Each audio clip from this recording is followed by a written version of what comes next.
Roselle flowers and their buds are beautiful in the garden, but they're versatile in the kitchen as well, mixing well with many drinks and dishes. TV 20's Haley Wade shows us a variety of Roselle recipes that you can make at home in this week's What's Growing On.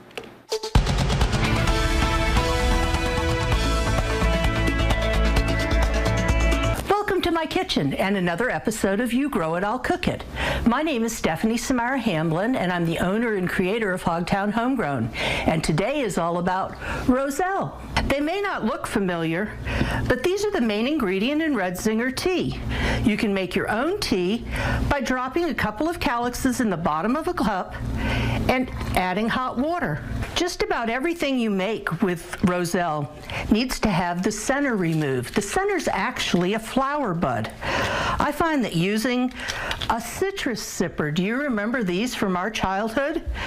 Will make quick work of removing the flower bud. I like to pair the tart flavor of Roselle with the sweetness of pears or apples.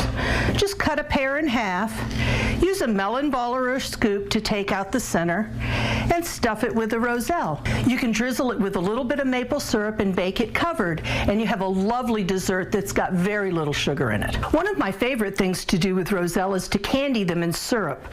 Make a simple syrup with equal parts of water and sugar, and add the Roselle calyxes that the seed pods have been removed from. The result is a candied Roselle that might be the beginning of a new tradition.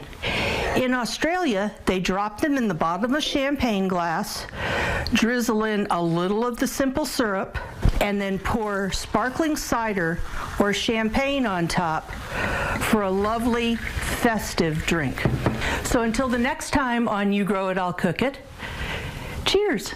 You can find the recipe on our website at WCJB.com. Haley Wade, TV 20 News.